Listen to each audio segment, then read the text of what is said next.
Never expected house hunting to completely upend my life.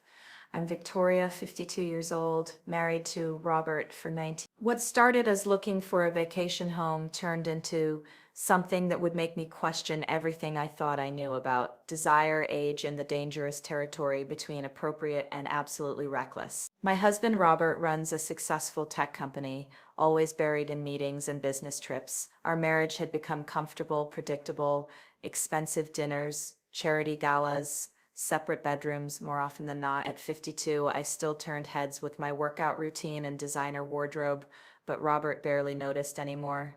That's when I decided we needed a mountain retreat, something to rekindle our connection. I told myself the real estate office recommended their best agent for luxury properties, and that's when I met Jake Thompson. Walking into the office that Tuesday morning, I expected some experienced, older agent. Instead, the man who stood up from behind the desk made my breath catch in my throat. Jake was maybe 24, with sandy brown hair, intense blue eyes, and the kind of confident swagger that comes with being young and knowing you're devastatingly handsome. "Mrs. Morrison," he said, extending his hand with a smile that could melt glaciers. "I'm Jake Thompson. I understand you're looking for something special in the mountains." When our hands touched during introductions, I felt a jolt I hadn't experienced in years. His grip was firm, warm, and he held it just a moment longer than professional. "Please call me Victoria," I said, surprised by how breathless I sounded. "Victoria," he repeated, and the way he said my name sent heat pooling low in my belly. "I've got the perfect property to show you. It's secluded, luxurious, with incredible views. When are you and your husband available?" "Actually, Robert's in Singapore for 2 weeks," I said. I thought I'd scout locations myself first. His eyes lit up with something that looked like opportunity. "Even better, we can take our time, really explore what you're looking for." An hour later, I was sitting in Jake's black BMW, winding up mountain roads toward what he promised would be the house of my dreams. The chemistry between us was undeniable. The way he kept glancing at me while driving, how I caught myself staring at his strong hands on the steering wheel. "So tell me about yourself, Victoria," he said, as we climbed higher into the mountains. "Besides being married to a tech mogul, there's not much else to tell," I said softly. "I used to have interests, dreams. Now I mostly plan dinner parties and manage charity committees." "That sounds lonely," he said, his voice gentle.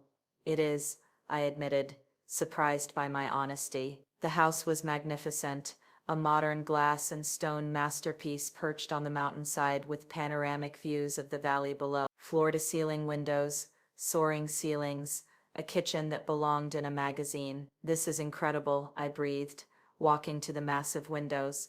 "Wait until you see the master suite," Jake said, moving to stand behind me. I could feel the heat from his body, smell his cologne, something expensive and masculine that made me dizzy. "The views from the bedroom are even better," he continued, his voice dropping to a husky whisper. "Very private." We toured the house room by room, and with each space Jake seemed to find reasons to stand closer, to brush against me as he pointed out features. In the wine cellar, he reached around me to open a bottle, his chest pressing against my back. In the study, he leaned over my shoulder to show me built-in features, his breath warm against my neck. "You seem to really know how to handle your clients," I said teasingly as we reached the master bedroom. "Only the special ones," he replied, his blue eyes meeting mine with an intensity that made my knees weak.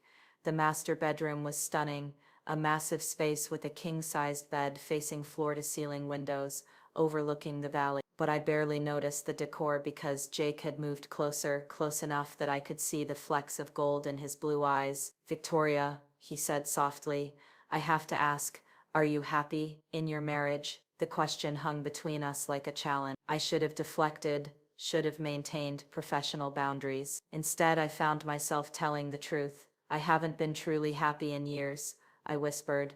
"You deserve to be happy," he said, reaching up to touch my cheek. "A woman like you should be worshipped, not ignored." His touch was electric, and I found myself leaning into his palm like a flower turning toward sunlight. "Jake," I breathed, "this isn't appropriate."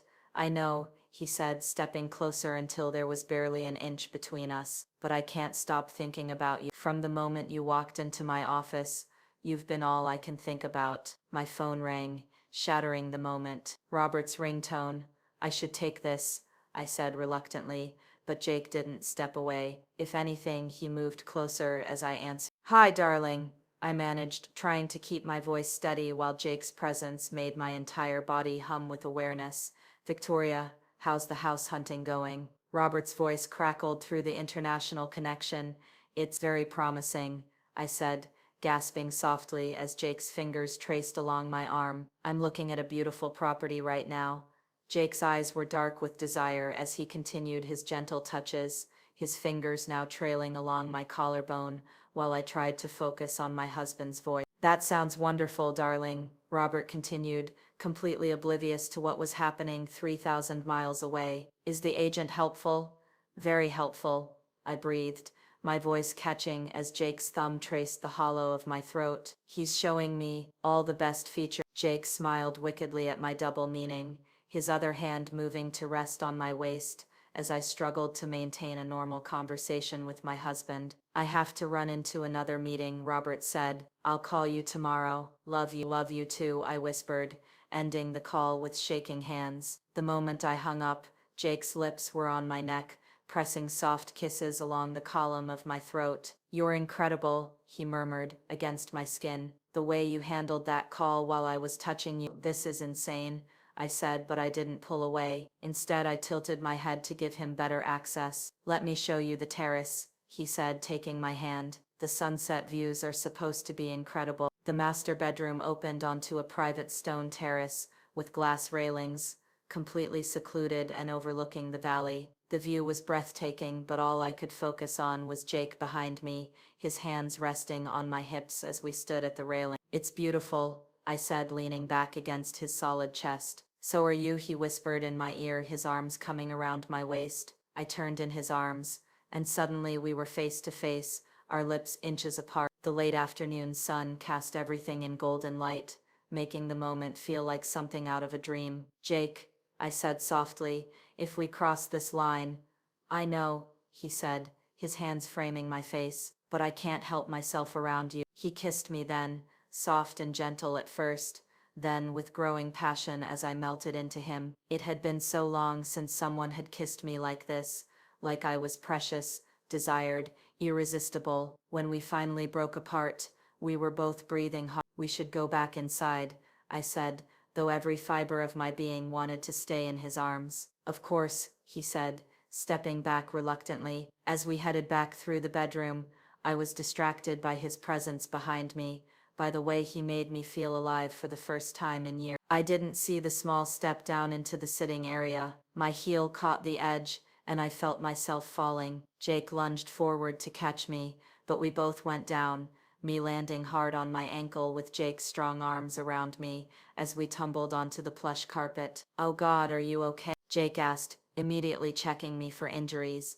Pain shot through my right ankle as I tried to move it. I think I twisted it, I said, wincing. Don't try to move, Jake said, his voice full of concern. Let me take a look. He gently lifted my leg, his hands careful and gentle as he examined my ankle. His touch was professional but intimate, and even through the pain, I was acutely aware of how close he was, how his hands felt on my skin. It's swelling, he said, his fingers probing gently. We need to get ice on this and elevate it. Can you put any weight on it? I tried to stand, but the pain was too much. Jake immediately scooped me up in his arms, carrying me effortlessly to the massive bed. I can't drive you down the mountain like this, he said, settling me carefully on the bed and propping my ankle on pillows. And there's no cell service up here to call for help. I think we're stuck until morning. The realization hit both of us at the same time. We were alone, in a house with one bed, for an entire night. There's a first aid kit in the kitchen, Jake said,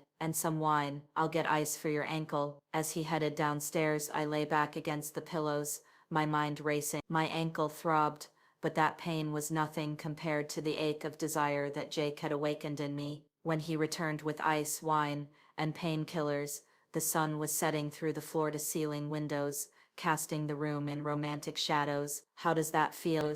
He asked, gently placing the ice pack on my ankle. Better, I said, though I was more focused on how handsome he looked in the golden light. how gentle his touch was. He poured 2 glasses of wine and settled beside me on the bed. I'm so sorry this happened. I should have warned you about that step. It's not your fault, I said, accepting the wine gratefully. Besides, there are worse places to be stranded. We sat in comfortable silence as the sun set, painting the sky in brilliant color. The wine warmed my blood, and Jake's presence beside me made everything feel electric with possibility. Victoria, he said, finally, I need you to know what I said earlier about not being able to stop thinking about you. I meant it. Jake, I started. I know you're married. I know this is complicated, but sitting here with you, taking care of you, it feels right. His hand found mine, and I didn't pull away. I feel it too, I admitted quietly, and that terrifies me. The night air grew cool, and Jake got up to close the terrace doors and dim the light. When he returned to the bed, he was closer than before, close enough that I could see the desire burning in his blue eyes. Your ankle, how's the pain? He asked, his hand resting on my uninjured leg. Much better, I said, though the painkillers had nothing to do with why I felt so good. Was him, his presence, the way he looked at me. Good, he said softly, his thumb tracing small circles on my thigh through my dress. I hate seeing you in pain. The simple touch sent electricity through my entire body. We were alone, in a bedroom, with wine and desire, and no one to stop us from crossing the line we'd been dancing around all day. Jake, I whispered, if we do this, I know, he said, leaning closer, but Victoria, I've never wanted anyone the way I want you. His lips found mine again, and this time there was no hesitation, no pulling back. I kissed him with all the passion I'd been suppressing in my marriage, all the desire I'd buried under years of routine and obligation. His hands tangled in my hair as he deepened the kiss, and I pulled him closer, needing to feel his weight, his warmth, his youth against me. Are you sure about this? He whispered against my lips. Instead of answering with words, I began unbuttoning his shirt, my fingers trembling with wine. When my palms pressed against his chest, feeling his heartbeat racing beneath my touch, he groaned softly. Victoria, he breathed, and then he was helping me out of my dress, his lips trailing kisses along my neck, my collarbone, everywhere his hands had touched earlier. What happened next was everything my marriage hadn't been in years, passionate, intense, consuming. Jake made love to me like I was a goddess, touching me with reverence and desire that made me feel beautiful, wanted. Afterward, I lay in his arms, as moonlight streamed through the windows, my head on his chest, listening to his heartbeat slow. What happens now? I asked quietly. I don't know, he admitted, his fingers stroking my hair, but I know I don't want this to be just one night. My marriage is already over, he said gently. You said yourself you haven't been happy in years. He was right. What Robert and I had wasn't a marriage anymore. It was a business arrangement, a comfortable lie we'd been living. This is crazy, I said. The age difference, the scandal. I don't care, Jake said fiercely. You make me feel things I've never felt before. I want to take care of you, make you happy, show you what it's like to be truly desired. My phone buzzed with a text from Robert.